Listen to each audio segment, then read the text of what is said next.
ay kanilang habulin.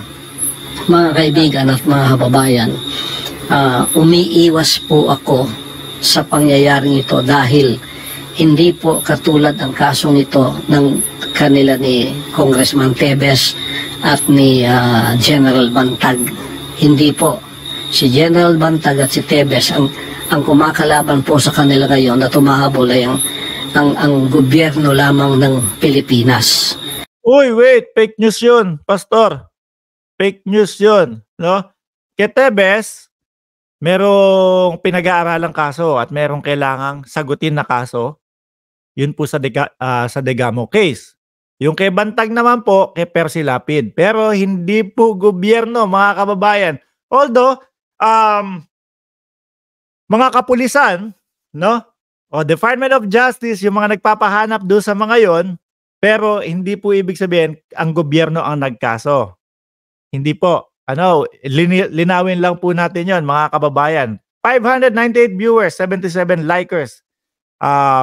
Paki-like po ang ating live stream para mas ma-share sa mga taong kailangan maliwanagan, mga bossing. Tuloy. Ang sa akin po ay complicated, sapagkat meron po akong ginawang kaso sa Amerika. Ang gumawa ng mga kasong ito ay yung po. Ano yun? Parang pagkakarinig ko, meron po akong ginawang kaso o may gumawang kaso sa Amerika, no? Yung kaso na po yun, mga kababayan, bago pa lang po, ito mas malinaw.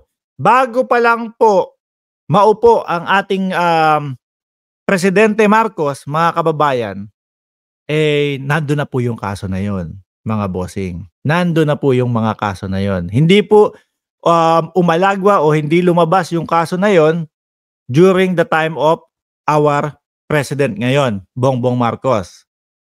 Sabi ni Patricia, bakit ganito? Di naman niya yan, bosses. Kayo na po magpa-explain dito sa kanila, mga kababayan. Ang mga magnanakaw dito sa bansang kaharian na nung sila'y nahuli, lumayas at nag-iwan ng kaso kasi mga abogado po yung dalawa doon. Pagkatapos iniwan nilang kasong ito na ginamit nila itong alias Amanda para ako po ay magkaroon ng kaso dito at dinamay pa yung 5 kong kasamahan na puro inosente. Pagkatapos po pupunta sila ng bansang Amerika ay gumawa na naman po ng kaso doon. Pagkatapos pinaniwalaan naman sila ng bansang puti sapagkat meron din siguro silang interes sa akin at sa Hindi, Pastor. Kapag kayong ganon, kunyari, yung sinasabi mo na pinaniwalaan, di ba, ng Estados Unidos, pinag-aaralan din po yan. Wag nyo, kasi parang ang ginagawa nila, pinapababa nila ang kalidad ng gobyerno. Ano po? Yung tipo po bang, kapag trip namin to, papaniwalaan namin to, pinag-aaralang maigi po yan, mga kababayan. Hindi lang po basta-basta. No? Hindi lang po basta-basta. Sabi ni Josefina Rogan, fake na boses yan, Sir Boss Mark. Yan po yung talagang boses niya, mga kababayan, pero binago po natin. Pati po yung picture, pinalitan po natin para iwas copyright. Alam nyo naman ang SMN. Alam nyo po dito sa YouTube, mga kababayan, meron tinatawag na fair use dito mga bossing. Pero sila, kahit fair use yung ginagawa mo, kahit okay lang, no? Kasi reaction video Kapag yung lumabas ka doon sa copyright nila, nako, i-click nila yung copyright. Kaya po ang ginagawa natin, tinataasan natin yung pitch nung boses at binabago yung picture, mga kababayan, para mas maihatid natin to ng maayos nang hindi nila kinaka-copyright. Tuloy! Lago ng bansang kaharian sa Amerika, kaya nagkasundot, nagkasabwat sila, kaya nagkaroon po kami ng kaso sa Amerika. Hindi po namin gawa yun, gawa po nila yun. Pagkatapos nito, hinarap po namin ang kasong yun sa Amerika. 43 counts, kumuha kami ng 22 abogado doon at hinarap ang kasong yun na meron na pong sagot ang lahat ng kanilang mga inakusa sa amin. Naghihintay na lang kami ng panahon kung kailan yun. Wait, mga kababayan. Yan yung lagi nilang sinasabi eh. Yan yung lagi nilang sinasabi, mga bossing. So yung kaso na yon, actually na-discuss ko na po yun dito sa live stream natin, mga boss, no? Yung kaso na po yun, mga kababayan, sila po yung nagpo-postpone. Yung mga lawyer po ni Pastor Kibuloy ang nagpo-postpone para hindi muna matuloy yung hearing, mga bossing. Ano po ang dinadahilan nila? Kasi daw po, ang dahilan nila, mga kababayan, sa dami daw po nung kaso na naisampa kay Pastor Kibuloy, kailangan nilang pag-aralang maigi, mga boss. So, hindi po yung, kumbaga, kailangan pag-aralang maigi. So, ibig sabihin, hindi pa tapos yung sagot nila, mga bossing. Ito, ayon lang po doon sa pag-aanalisa ko, doon sa mga nakaraang mga vlog. Hanapin nyo na lang po sa vlog natin. No, naipaliwanag natin yan, mga kababayan. Ewan ko kung bakit patuloy at paulit-ulit nilang sinasabi yon. Siyempre, ang mga sa Estados Unidos, mga bossing, ang gagawin niyan, sasabihin nung nung judge, "Oh, ganito, pwede ba kayo ganitong araw?" Sasabihin ng mga lawyer, hindi po ubra yan yung ganyan So lipat na lang po, i-postpone po natin. So maghahanap hanggang sa makatagpo ng tamang petsa na uubra doon sa mga lawyer ni Pastor Kibuloy. 'Di ba? Kaya sabi ni Renz, ayaw ng patawag. Bro, please lang, baka pwedeng hindi na lang pastor ang tawag mo sa kasiraan po yan sa mga mabubuting tunay na pastor. Maraming salamat po, idol. Kailangan pa din po, sir. Pasensya na po. Kailangan, kumbaga, igalang pa din po natin yung tao, mga kababayan.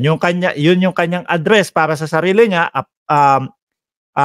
appointed son daw po, na medyo may pagka-fugitive, mga bossing, kaya kailangan igalang pa din po natin, mga kababayan. Although, sabi niya, hindi naman daw siya nagtatago. Gago! Tuloy! Ang trial mangyayari. Tatatlong taon na nilang pinopostpone. At least ngayon po November 5. Yun, November 5, 2024. Sayang, kasi minadali kong i-post to dahil 1 hour ago pa lang po ito, mga kababayan, at gusto ko malaman nyo agad Meron akong kopya nun na kumbaga sila yung nagpo-postpone talaga agad. Sila po yung nagpo-postpone lagi, mga kababayan. No? Yung mga lawyer niya. Hahanapin ko habang nakikinig tayo. Matutuloy na. Kaya sila po ay wala ng ingay doon sa Amerika sapagkat ito ay naharap na po ng aking mga abogado. Ngayon, naging complicated po ang aking sitwasyon dito sa bansang Pilipinas mulang nanalo si Bongbong Marcos at naging presidente siya. Nang pumunta siya ng bansang Amerika, nagbago na po ang ihip ng hangin. Kasi nung bumalik siya rito, kaibigan na niya ang bansang puting Amerika, kaibigan na po niya ang bansang ito at inopen na niya ang Pilipinas. Kaya nagkaroon tayo ng mga Amerikanong marami dito. Nandiyan na yung EDCA at hindi lamang po yun na naging open, pati po. Nung pumunta daw po, Sir Batang Maynila to, ayan, magandang umaga po sa inyo. More power lalo na po sa channel nyo. Lagi po ako nakikinig sa inyo, sir. Pag yung patulog sa gabi, tapos naka-live kayo, pinapakinggan ko po kayo. Eto si Pastor, naglilitanya at may mga kondisyon. Bandang gitna po ng video na to, may mga litanya si Pastor Kibuloy. Shoutout po. Suportahan po natin yung channel ni Batang Maynila to.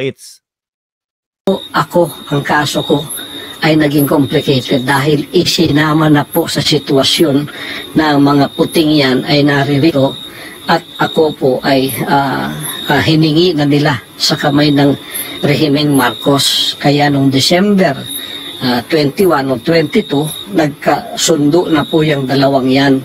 Ang rehimeng Marcos, si Marcos mismo, at ang FBI at CIA, nagkasundo na po na ako'y ibigay sa kanilang kamay. Ibigay ni Marcos ako sa kamay ng mga puti. At mula noon, under surveillance na po ako dito sa aking sariling bansa. Diyan sa aking mga compound. Mga kababayan, ito naman po yan, di ba? hindi naman po porket, no, nasa sarili kang bansa natin, kung sakali di umano may nagawa kang mga kasalanan doon, kagaya na lang itong mga kinaso sa iyo sa Estados Unidos, hindi naman po para protektahan ng presidente 'yan, mga kababayan. Isa sa naisip ko, no, kaya sila dati siguro, no, dumidikit o talagang tumulong o talagang nakipag-alyansa nung panahon ng eleksyon kay President Marcos, nararamdaman nila na malakas, no? Talagang walang makakatalo dito nitong eleksyon. Ang makakatalo lang si pangalan nito, si Glenn Chong, na walang ibang sinabi kundi nandaya ang ating presidente, hinayupak na ay Barbie, no? So kung i-analisa natin, kaya sila siguro dumikit nung mga panahon na yon, dahil alam nila na dadating sa punto itong mga pagkakataon na to, mga kababayan. 'Di ba? Sira to si Carlos. Kilibog. Ang layo na ng issue mo, yung kaso mo ang pinag-uusapan, hindi si Marcos. Totoo po! Totoo!